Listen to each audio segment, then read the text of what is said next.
Report in. Systems are green. Looks like we're free to continue the operation. What's your 20? I'm off your right wing. All right, Wendy, let's get the show on the road. Copy that. Beginning my run. Captain Bailey? Come in, Bailey. I copy, Commander Jacobs. We are getting close to the first waypoint, making our turn in 5. Roger that, Bailey. Be advised we are getting reports that the Coalition is using some sort of jamming technology. Jamming? Like a band or something? I like jam. Is it raspberry? No. Radio jamming, ladies. You know, when people block your radio signal. Block our what? Hello? Mr. Jacobs, come in, High Command. What's going on, Bailey? Not sure. Let me check the radio. What? Say again? I said let me check. Hello? Wendy? This can't be good. Come in, Wendy? Mr. Jacobs? Hello? Nothing. Let's try another channel.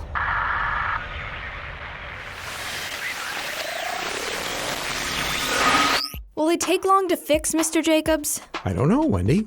Well, let's take a look inside and see what's going on in here. I'm telling you, it's the batteries. Every time something stops working, it's the batteries. It's not the batteries, Bailey. We changed them out and it didn't fix the problem. Sure, if you're going to use the cheap batteries, that's how it's going to turn out. We're not buying expensive batteries for a set of walkie-talkies. The cheap ones are going to work just fine. Obviously. Well, I can rule out the batteries. Why? What's the matter? It looks like the circuit board in here is corroded. Well, that's great, but what does that mean? See this stuff here? It looks like it got wet and started rusting. But rust is orange, Mr. Jacobs. This stuff is green. That's because it's a different type of metal. Okay, but can you fix it? Maybe. I'll have to check my box of electronic parts. Hey everyone. Good morning, Flora. You look down. Anything wrong? Yeah, my dog had to go to the vet today. Yeah, my dog goes to the vet all the time. Now, about that piece you were looking for, Mr. Jacobs. Is your dog okay? We don't know. She's been limping a lot, and we can't see anything wrong, but my dad's worried that she might be really sick. Yeesh, you know it's bad when parents get worried. Yeah, I'm really scared. Worst comes to worst, she'll get put down and you'll get a new one. Oh, boy. Put down? What's that? It's a thing that's due from time to time. How are you doing? Well, like I said, I'm scared. It's hard seeing her hurting like this. I'm sure. Is there anything I can do to help? Well, I mean, she's gotta wait a little, right? You're busy helping us at the moment? I'm pretty sure the walkie-talkies can wait, girls. Fine. While this is going on, I guess we can listen to the radio. That sounds like a good idea. I'll start it up.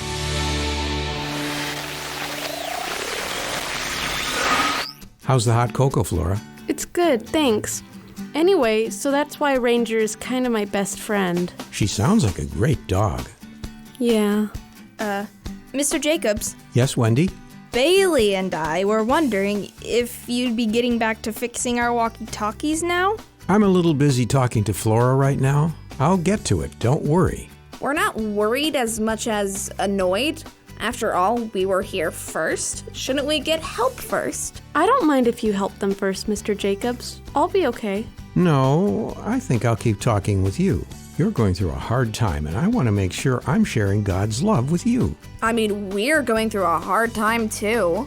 Maybe. But this is where patience and a little bit of Philippians 2:3 would come into play, Bailey. Philippians 2:3?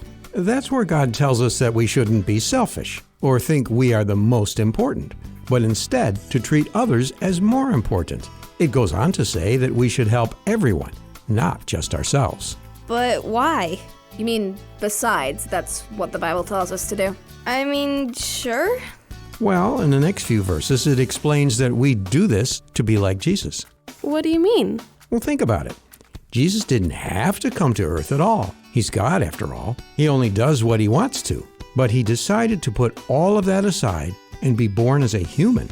He felt our feelings, he served us, and ultimately, he died for us all. He didn't put himself first. He put us first. I guess. Sorry, Flora. That's gotta be really hard. I hope everything works out for you. Thanks. Yeah, me too.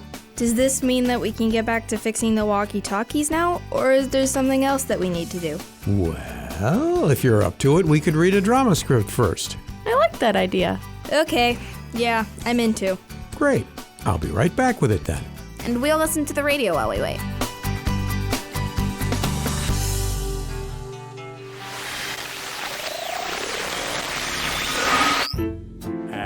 And now, from the garage of Lionel Jacobs comes the excellent drama, The Two Forest Rangers, an adaptation of a couple biblical teachings about compassion. Once upon a time, in a remote part of the state, there was a forest. That's right. Bramblebush National Park is a fantastic place to go hiking, biking, or even horseback riding if that's your pleasure. He's a brochure. On the day of our story, a hiker decided she and her dog would enjoy exploring the trails and gorges that Bramblebush had to offer. Come on, buddy. Let me put on your leash. Good boy. They had a wonderful time discovering the hidden creeks, the sheltered clearings, and walking along the edge of the ravines. It's so nice here. Though this ground here feels a little... Whoa! Suddenly, a loose section of the ledge gave way and the hiker fell to the bottom of the gorge. Actually, I didn't. My foot is stuck in this root. Nope. Not going anywhere. This is a problem. Seeing his master's plight, the dog ran to get help. After running for a few minutes, he came upon a park ranger. What is it, boy? Is Timmy stuck in the well again? No? Oh, the ravine? A collapse? You'd better show me. And so the dog led her to the place where his master still dangled. Oh my, you look like you're in trouble. You think? A little help? I hope you can make it. Good luck. Best wishes and everything. Try to be less stuck, I guess. Do you have a rope or something you could throw me? Maybe climb down here and give me a hand? Climb down there? I mean, I would, but I just pressed this ranger uniform and these medals and patches are really hard to keep clean, you understand? Ranger Gloria, what's going on here? Oh, hi, Ranger Susan. I was just helping this poor stuck hiker. Stuck? Oh my word, are you okay? Gonna be honest, I've been better. No kidding. Here, let me climb down and help you. Tie this off for me, Gloria. Tie it off? You know, to a tree or something? I don't know. I just did my nails For and... goodness sake, I'll do it. And with that, Ranger Susan made her way down the cliffside. Don't worry, I'll get you. You're gonna be okay. Hurry! I'm slipping! No, you aren't. Not with me on the job. Just loop this around your waist. It took some doing, but before long, everyone was safe and sound. Thanks, Ranger. Without your help, I could have been stuck there for a really long time. No problem. Actually, I was talking to her. Next time, stay back from the edge of the gorge. Rain can really soften the soil, and next time there might not be a root to get stuck on. Don't worry, there won't be a next time. The moral of the story To is... stay on clearly marked trails. Right. And the other moral is that when it comes to helping others that are hurting, we can't just say nice things to make it all better. We need to actually take the time to see if there is anything we can do to help.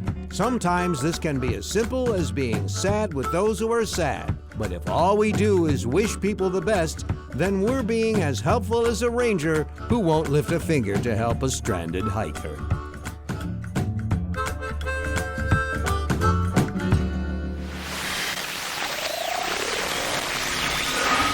Mr. Jacobs, I've been thinking about that story about the Rangers that we read earlier, and I was wondering something. Yeah, me too. Was that Flynn's first appearance in a drama script? Maybe, Bailey. What was your question, Flora? I was just wondering what the Bible says about all this. Okay. Well, the two passages I based the story off of were Romans 12:15, where God tells us to be happy with those who are happy and sad with those who are sad, and James 2:16, where it says we need to help when we can and not just stand by and say nice things. So those are actual verses. That's right. But if we're sad with people who are sad, wouldn't that just make all of us sad? Shouldn't we try to cheer people up instead? That's a good question, Wendy. And I think the best answer is that we need to share in our neighbor's sadness. We shouldn't let ourselves fall into hopelessness or bitterness. Being sad is a good way to show that we love others, but we should use that time to be encouraging, not feeding depression or anger. Okay, but how do we encourage others and be sad at the same time? There are lots of ways, Bailey, but I think one of the most comforting things we can do is pray with them, showing that you're there for them so they won't be alone. like it says in Galatians 6:2. And I'm glad you did that for me, Mr. Jacobs. I'm still a little scared about what's going to happen to my dog, but talking with you and praying that things will turn out okay really helps. Yeah, sorry we weren't as helpful. We were kind of distracted by our own thing. That's okay. What problems were you having? It's just these walkie-talkies. They haven't been working. Yeah, Mr. Jacobs was fixing them when you showed up. Well, while you wait for them to fix those, I have a set at home that you can borrow. Wait, for real? Sure, follow me. I'll see you later, Mr. Jacobs. Bye, girls. I'll let you know when I get this set fixed. Want to turn off the radio on your way out? I've got it.